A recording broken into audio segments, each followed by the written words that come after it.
이번 시간의 학습 내용과 목표를 확인하신 후 학습을 시작하세요.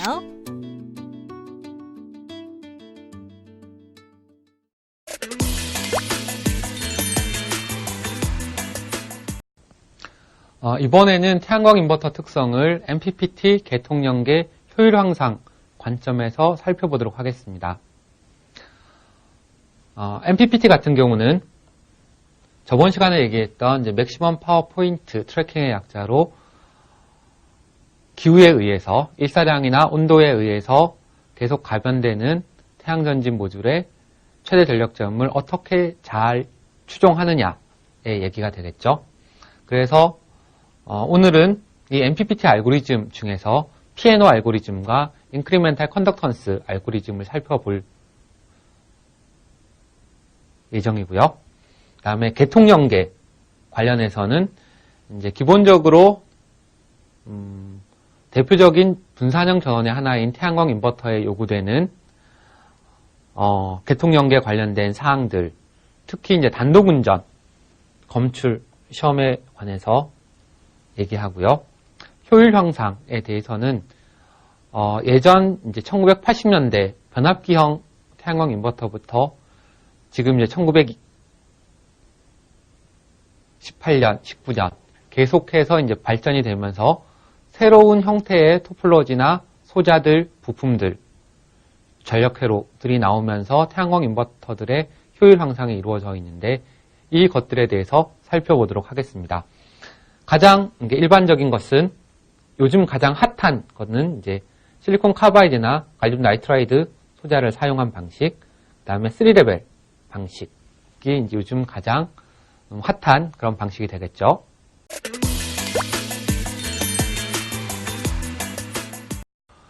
먼저 이제 MPPT의 기본적인 사항에 대해서 다시 한번 짚고 넘어가겠습니다.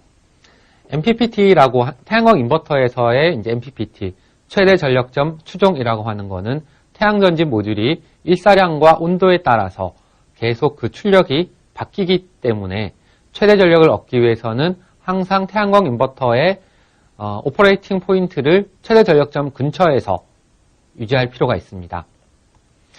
이러한 것을 위해서 이제 여러 가지 알고리즘이 제안되어 왔는데 1990년대 초반에 제안되어서 현재까지도 굉장히 많은 회사들에서 이제 기본적으로 사용되고 있는 PNO 알고리즘입니다. 물론 이제 회사에서 제품화될 때는 이제 PNO 알고리즘만 쓰는 것이 아니라 여기에 그 사람들의 생각이나 아이디어를 집어넣어서 좀 변형된 PNO를 쓰게 되겠죠. PNO 알고리즘의 기본 컨셉은 최대 전력점 기준으로 해서 오른쪽 영역과 왼쪽 영역에 의해서 오른쪽 영역은 전압이 낮아지면서 전력이 증가하는 구간, 왼쪽 영역은 전압이 높아지면서 전력이 증가하는 구간이라고 얘기를 했었었는데 조금 다른 관점에서 얘기를 해보죠. 과거의 전력과 현재의 전력을 비교했을 때 거꾸로 얘기했네요.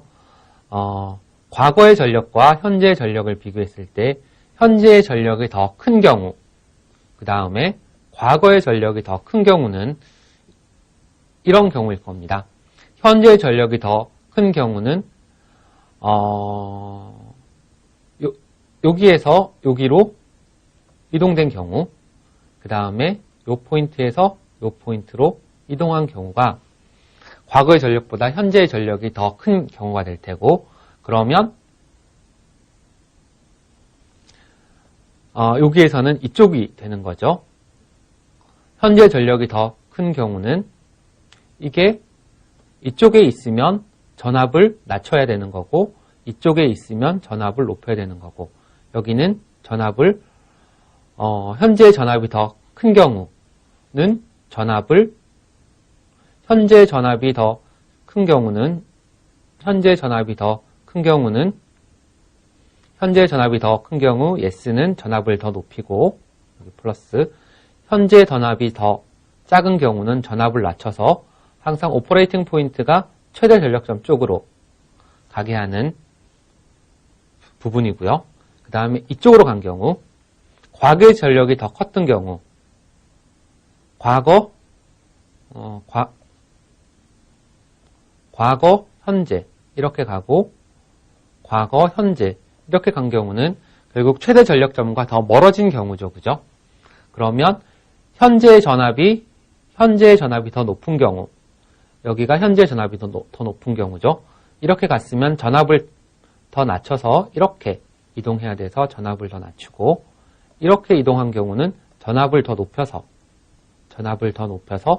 항상 태양광 인버터의 이제 동작점이 최대 전력점에서 유지되도록 하는 기본적인 컨셉이 이제 P&O 알고리즘이고, 이 P&O 알고리즘은 비교 연산 3번에 덧셈 연산 2번으로 구현되기 때문에 요즘은 프로세서가 굉장히 많이 좋아져서 일반적으로 굉장히 쉽게 여러 가지 알고리즘들을 구현할 수 있지만 1980년대나 90년대는 이제 프로세서의 성능이 별로 안 좋아서 미분 연산이나 적분 연산들을 프로세서로 하는 것은 거의 힘들었기 때문에 P&O 알고리즘이 많이 쓰였다라고 생각해 볼 수 있습니다. 그다음에 이제 인크리멘탈 컨덕턴스 알고리즘인데, 우리가 이제 2차 함수를 미분하게 되면 그 기울기가 0인 지점이 변곡점이고, 미분했을 때 0이 되는 점이 변곡점이죠. 그런데 이제 태양광 인버터의 출력, 그러니까 셀에 대한 출력인데, 전압과 전력의 곡선을 그리면 마이너스 AX 제곱 형태의 곡선이 되고요. 마이너스 AX 제곱 형태의 이러한 곡선이 이루어지고, 여기서 미분해서 0인 점은 요 점이 되는데, 미분해서 0이 되는 이 점은 물리적으로 보면 최대 전력점이 됩니다. 요 포인트가 맥시멈 파워 포인트가 되죠. 그러면 결국 전압에 대해서 미분을 해서 그 0이 되는 점을 찾으면, 수학적으로 0이 되는 점을 찾으면 그것은 물리적으로 태양전지 모듈에서의 최대 전력점이 된다가 이제 인크리멘탈 컨덕턴스 알고리즘의 기본 아이디어고, 전력을 전압으로 미분한다가 이제 기본 컨셉이 됩니다. 그러면 IV를 전압으로 미분하면 I 플러스 V DI by DV의 텀이 나오게 되겠죠. 이것도 마찬가지로 최대 전력점 기준으로 이쪽과 이쪽을 나누어 생각하면, 이쪽 부분은 전압이 낮아지면서 전력이 증가하는 구간, 이쪽은 전압이 높아지면서 전력이 증가하는 구간이 되는 거죠. 그러면 현재와 과거의 전압을 비교를 해서 현재의 전압과 과거의 전압을 비교해서 현재 전압이 더 큰지 작은지를 알 수가 있죠. 그러면 현재 전압이 더 커지는 경우는 여기에서 이렇게 간 경우, 여기에서 이렇게 간 경우가 현재 전압이 더 커진 경우일 거고, 현재 전압이 더 과거 전압 대비 작은 경우는 이렇게 간 경우, 여기서 이렇게 간 경우, 이렇게 해서 여기에서 이제 미분값이 증가했느냐 감소했느냐. 보통 이쪽 영역 같은 경우는 항상 미분값이 증가하는 구간이 될 테고, 여기서 1로 갈 때도 미분값은 증가하게 됩니다. 그러면 미분값이 이제 파지티브냐 네거티브냐를 따져서 최대 전력점을 찾아가는 알고리즘이다 라고 생각하면 되죠. 그런데 이제 프로세서를 사용할 때 이제 미분 연산은 그 제어 구조에 대해서 이제 발산할 수 있는, 다이버지 할 수 있는 이제 그런 문제가 생기는데, 요즘은 프로세서가 굉장히 많이 좋아져서 뭐 그런 문제는 없지만, 어쨌든 미분 제어를 하게 되면 그런 위험성이 있기 때문에 그거에 대한 보완 대책을 세워야 된다라고 얘기할 수 있습니다. 그리고 이제 MPPT는 어떤 식의 MPPT냐? 예를 들어봅시다. S1, 일사량이 S1에서 S2, S3로 이렇게 진행되는 경우, 최대 전력점은 1번, 2번, 3번으로 시간에 따라서 바뀌게 되겠죠. 그런데 MPPT 속도가 충분히 빠르지 않는 경우는 1, 4, 5로 가는 게 아니라 1번, 2번, 3번으로 MPPT가 가게 되고, 이 경우 최대 전력과 발생하는 전력, 이 전력의 차만큼 발전을 덜 하게 되는 문제가 생기게 됩니다. 그래서 이제 사람들이 요구하는 것은 이제 빠르고 정확한 MPPT를 요구하게 되는데, 그러면 이제 제어공학 입장에서 보면은 빠른 것하고 이제 안정적인 것, responsibility하고 이제 stability는 서로 역수의 관계가 있기 때문에 빠르면 안정성이 떨어지고 안정성이 좋아지면 속도가 반응성이 떨어지게 되죠. 그렇지만 이제 결국 responsibility하고 stability를 적당히 이제 트레이드 오프해서 회사들마다 MPPT 알고리즘에 대한 특성을 가지게 됩니다. 개통연계에서 단독운전을 설명할 건데, 단독운전이라는 거는 큰 개통이 있을 때 PCC는 이제 Point of Common Coupling이라고 그래서 연계점이라고 보통 한국어로는 얘기하죠. 근데 개통이 이제 쭉 있을 때는 위에서 부하로 전력이 공급될 거고, 그 다음에 태양광 인버터 같은 분산형 전원이 디스트리뷰티드 제너레이터가 이제 발전을 해서 왔다 갔다 하는 형태가 될 텐데, 정전이 됐어요. 여기 이제 스위치가 오프가 되면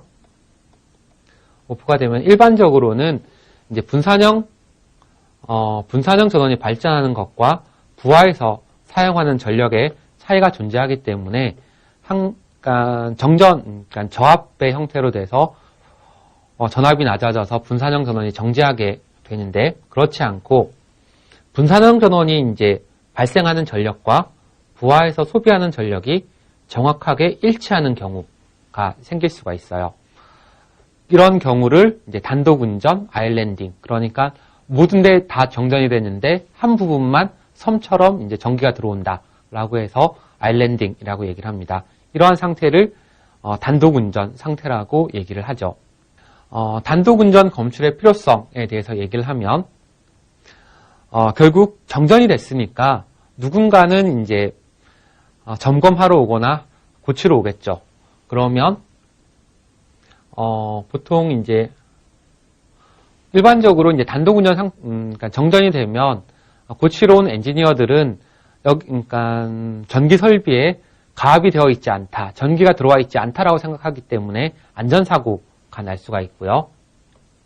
그리고 단독운전 상태 시에 이제 분산형 전원들은 전류 제어를 하기 때문에 전압 제어가 불가능해서 이제 파워 퀄리티, 전력 품질이 낮아지는 문제, 그 다음에 항상 정전이 되는 것이 아니라 언젠가는 복전이 되겠죠.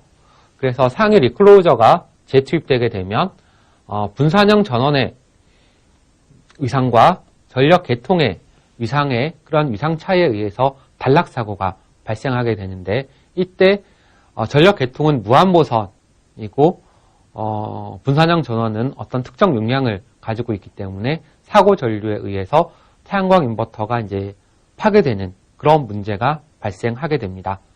그러므로 해서 이러한 문제들 때문에 전 세계 교류계통을 쓰는 모든 나라에서는 특정 시간 내에 단독운전을 검출해서 정지해야 된다라는 것을 요구하고 있습니다. 이러한 전 세계 이제 개통연계 기술 기준에 대해서 살펴보면, 이거는 단상 기준이죠. 단상하고 삼상하고 차이가 있으니까 단상이라는 것을 얘기해주고, 한국에서는 단상은 100kW 미만에 대해서 저압 연계하는 것을 얘기하고, 단독운전 검출은 퀄리티 팩터, 이거는 다음 페이지에 설명할 거고요. 0.5초 이내에 검출해서 정지해야 된다라고 요구하고 있습니다. 일본 같은 경우는 JEAC 9701-2012에 의해서 수동적인 기법은 0.5초 미만, 능동적인 기법은 1초 이내에 검출해서 정지해야 된다라고 얘기하고 있고, 미국 IEEE 1547에서는 퀄리티 팩터 1 조건에서 이제 2초 이내에 정지해야 된다라고 요구하고 있으며, 유럽에서는 기준이 두 개가 있는데 VD 기준이 있고 IEC 기준이 있는데, IEC 61727에서는 퀄리티 팩터 1에서 2초 이내에 정지해야 된다 라는 것들을 요구하고 있습니다. 그러면 단독운전을 검출하는 검출 기법을 살펴보면 수동적인 기법과 능동적인 기법이 있는데 먼저 이제 수동적인 기법을 살펴보도록 하죠. 수동적인 기법은 기본적으로 시스템 파라메타, 전압이나 전류나 위상을 모니터링하면서 단독운전임을 검출하는 방법인데 이때 이제 가장 일반적으로 쓰이는 것은 교류 계통을 유지하기 위해서는 주파수 허용 범위와 전압 허용 범위가 있습니다. 그러니까 한국 같은 경우는 단상 같은 경우는 플러스 15V, 마이너스 15V 또는 플러스 10%, 마이너스 10% 그리고 주파수는 플러스 0.5Hz, 마이너스 0.7Hz 해서 오버 볼티지, 언더 볼티지, 오버 프리퀀시, 언더 프리퀀시 그러니까 과주파수, 저주파수, 과전압, 저전압 이 전압과 주파수 범위 안에 있으면 단독운전 상태가 아니고 이것을 벗어나면 단독운전 상태라고 판단하는 방법인데 그런데 일반적으로 단독운전이 발생하게 되면 주파수나 전압 범위에 존재하기 때문에 여기 어디에 오퍼레이팅 포인트가 존재하게 되면 단독운전이면서도 이제 수동적인 기법으로는 검출이 안 되는 거죠. 그래서 이제 이렇게 검출이 안 되는 지역을 이제 불검출 영역, non-detection zone이라는 이제 불검출 영역이 존재하게 되는데, 주파수와 전압을 갖고만 검출하게 되면 굉장히 큰, 불검출 영역이 존재하게 되죠. 그래서 이러한 문제를 해결하기 위해서 능동적인 기법을 사용하게 됩니다.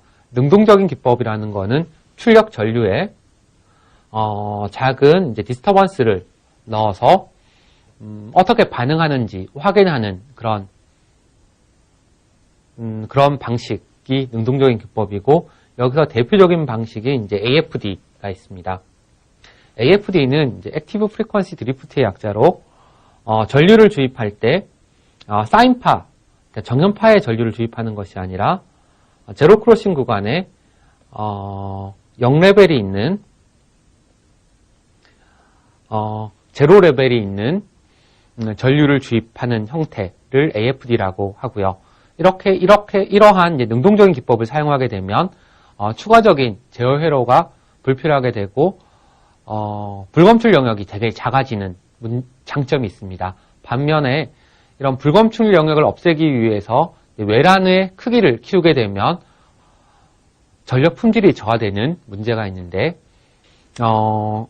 AFD 기법을 적용하는 이제 검출 시험 방법을 얘기하면 태양광 인버터가 있고 부하가 있고 그다음에 전력 계통이 있고 여기에 이제 스위치가 있습니다. 그러면 태양광 인버터에서 발생하는 전력이 부하에서 소비되고 거의 대부분이 소비되게 하고 계통에서 유입되는 전력이 거의 0에 가깝게 만든 다음에 스위치를 오프하게 되죠. 스위치를 오프하게 되면 단독운전 검출 기능이 없는 인버터들은 계속 운전하게 됩니다. 그런데 이때 이제 퀄리티 팩터라고 불리는 것이 있는데 퀄리티 팩터는 부하에서 사용되는 유효 전력 분의 그러니까 인덕터에서 발생되는 무효 전력 곱하기 캐패시터에서 발생되는 무효 전력의 루트를 씌운 게 퀄리티 팩터로 정의되고요. 이 퀄리티 팩터가 높으면 높일수록 단독운전 검출이 어려워지게 됩니다. 그러면 단독운전 검출 시험은 ABC 조건이 있는데 A 조건은 전격 출력에서 델타 P와 델타 Q가 마이너스 10부터 10까지 5 단위로 해서 총 25회 시험을 하는 형태로 이루어지고요. 그러면 총 25회 시험을 하는데 한 번이라도 시험에 통과하지 못하면 페일이 되겠죠.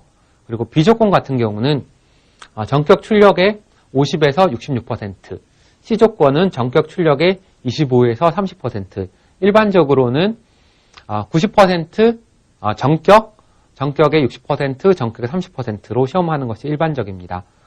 이때 델타 P는 0, 델타 Q는 마이너스 5에서 플러스 5까지 1단위로 해서 총 11번씩 2번, B 조건 11번, C 조건 11번 이렇게 시험하게 됩니다.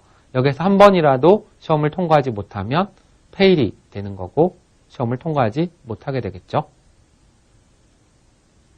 이제 효율 향상에 대해서 얘기를 하면 그건 단상 회로들인데 기본적으로 이제 단상 태양광 인버터에서 효율을 높이기 위해서 스위칭 손실을 줄이는 방식들이 제한되어 왔고 그래서 2레벨 스위칭을 하지 않고 3레벨 스위칭을 한다던가 아니면 인덕터 재질을 손실이 적은 재질을 써서 효율을 높인다던가 아니면 스위칭 회로를 IGBT를 안 쓰고 FET를 써서 이제 그러니까 스위칭 노이즈를 줄인다든가 그런 방식들이 제한되어 왔다가 최근에는 SMA 5kV 인버터에서 이제 H5 스위치를 사용하는 방식이 제한되었습니다. 이거는 뭔가 하면 DC-링크하고 인버터 사이에 스위치를 한 개를 더 달아서 이 스위치 4개가 순간적으로 전부 다 오프되는 구간이 있는데 이때 DC-링크와 개통에서의 이제 무효 전력 흐름이 생기지 않도록 하는 방식이 되고요. 그 다음에 선웨이지에서 제안한 해릭이라는 방식이 있는데 이 해릭은 마찬가지로 전력 개통하고 풀브리치 인버터 사이에 스위치를 달아서 이 풀브리치 인버터가 전부 다 오프되는 구간에 전력 개통과 DC-링크 사이에 무효 전력 교환을 이렇게 단락시킴으로써 안 일어나게 하는 방식. 마찬가지로 래프에서 제안한 요즘 이제 어드밴스드 에너지로 M&A 됐었는데 래프에서 제안한 AC 바이패스를 사용해서 똑같이 이제 이 스위치 4개가 전부 다 오프해서 개통하고 DC-링크 캐패시터 사이에 무효 전력 교환이 일어날 때 AC 바이패스 스위치가 이러한 무효 전력 흐름을 없애도록 하는 구조가 제한되어서 효율을 96%대에서 1%, 2% 올리는 그런 구조가 제한되었었고요. 그 다음에 이제 요즘 이제 3레벨 방식들이 삼성 인버터에서 많이 사용되고 있는데, 요 다이오드들은, 뉴트럴 포인트 클램프 다이오드라고 해서 이러한 3레벨 방식을 NPC라고 얘기를 하고, 여기가 이제 T자처럼 생겼다고 해서 이러한 방식을 T타입이라고 얘기를 합니다. 그러면 이것은 왜 이렇게 하면 스위칭 손실이 감소되느냐 하면, 이때 이제 IGBT 양단에 걸리는 전압들이 이쪽이 이제 VDC 전압인데 VDC가 걸리는 게 아니라 반만 걸리게 되니까 VDC에서 이제 2분의 VDC가 걸리게 되고 MPC도 마찬가지로 이렇게 해서 스위칭이 되겠죠. 그러면 2분의 VDC 전압이 걸려서 결국 손실은 전압 곱하기 전류인데 전압이 반이 되면 전류는 똑같더라도 손실은 줄게 될 거고요. IGBT뿐만 아니고 인버터에서도 이제 전력 손실이 존재하게 되는데 이 경우도 걸리는 전압이 낮아지면서 이제 손실이 낮아지는 구조가 됩니다. 그런데 이제 NPC하고 T타입하고 비교를 해보면 인버터 모드에서 한 15kHz 스위칭 주파수 대해서 T타입은 오렌지색이고 NPC는 파란색이니까 이 경우는 T타입이 전력 변환 효율이 더 높고 스위칭 주파수가 15kHz 넘어가면 NPC 방식이 전력 변환 효율이 더 높기 때문에 결국은 T타입하고 NPC는 기본적으로 스위칭 주파수를 가지고 이제 결정하는 게 일반적이고요. 그 다음에 또 하나 이제 NPC 방식 같은 경우는 전압이 여기 반반 걸리는 구조이기 때문에 입력 전압이 높을 때 NPC를 사용하게 되면 스위칭 IGBT와 같은 스위칭 소자의 스트레스가 줄어서 주는 특성이 있기 때문에 입력 전압이 높은 경우는 NPC를 사용하는 것이 이제 일반적이다라고 생각할 수 있습니다. 그리고 요즘 이제 태양광 인버터에 적용되기 시작한 SiC나 갈륨 나이트라이드 같은 와이드 밴드 갭 소자들이 있습니다. 그러니까 실리콘 카바이드하고 갈륨 나이트라이드를 세 가지를 비교해 보면 실리콘에 비해서 SiC나 갈륨 나이트라이드는 이제 일렉트론 모빌리티가 굉장히 높죠.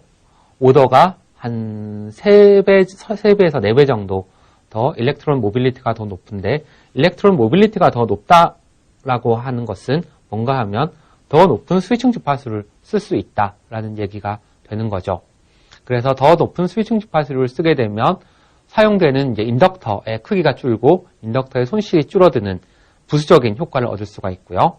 그 다음에 SiC나 갈륨 나이트라이드 같은 경우는 다이오드를 만들게 되면 이제 보통 다이오드는 TRR이라고 그러는, 그러니까 역회복 손실이 존재하게 되는데, 이거는 이제 실리콘 다이오드, SiC 다이오드를 적용했을 때 스위치가, 다이오드의 전류가 흐르다가 스위치가 온돼서 컬렉터 전류가 제로에서 이제 올라가는 그런 구조가 되죠. 그런데 이때 실리콘 다이오드가 있으면 역회복 특성에 의해서 전류가 내려갔다가 올라가는 특성을 가지게 되고, 이 전류가 컬렉터 전류에 합성이 돼서 컬렉터 이미터 전압과 컬렉터 전류의 곱이 이제 스위칭 손실이 되는데, SiC 다이오드를 사용하게 되면 역회복 특성이 없기 때문에 상대적으로 컬렉터 전류와 컬렉터 이미터 전압의 곱이 굉장히 낮아지는 현상이 발생하게 되고, 결국 이것이 이제 스위칭 손실이 줄어들게 되는 거죠. 그래서 SiC나 갈륨 나이트라이드 소자를 쓰게 되면은 스위치가 오프에서 온 상태로 넘어갈 때 손실이 줄어드는 장점을 가지게 되고, 이것이 태양광 인버터 효율 향상에 기여를 하게 됩니다. 태양광 인버터 효율은 지역에 따라서 여러 가지 효율이 있는데, 한국에서는 이제 유로 효율을 적용하고 있고요. 유로 효율이라는 것은 이제 유럽 기후, 특히 이제 베를린 기후에 가중치, 웨이티드된 이제 효율이죠. 이 유로 효율은 어떻게 구성되어 있는지 보면 5%, 10%, 20%, 30, 50, 100%는 일사량이라고 생각하면 좋습니다. 그러면 가중치가 제일 높은 것은 일사량 50%일 때 가중치가 이제 48%, 0.48이죠. 그러면 그리고 일사량 100%는 20%. 이걸로 미뤄볼 때 이제 유럽, 베를린 기후는 좀 흐린 날이 많다라는 걸 알 수 있겠죠. 그래서 유로 효율이 잘 나오게 하려면 일사량 50% 이하 구간의 효율이 이제 유로 효율의 전부 다를 좌우하게 되고요. 또 유럽하고 미국은 기후가 다르니까 미국은 CEC 효율을 쓰고 있는데, CEC 효율은 이제 캘리포니아 기후에 웨이티지된 이제 효율이 되죠. 이 효율은 10%, 20%, 30, 50, 75, 100인데 가장 가중치가 많이 적용된 것은 이제 75%, 일사량 75%일 때 53%이고 50%일 때 20%, 100%일 때 5%. 이렇기 때문에 날씨가 좋은 날씨에 굉장히 가중치가 높게 적용되어 있습니다. 그래서 미국 캘리포니아 기후는 되게 좋다라고 생각할 수가 있겠죠.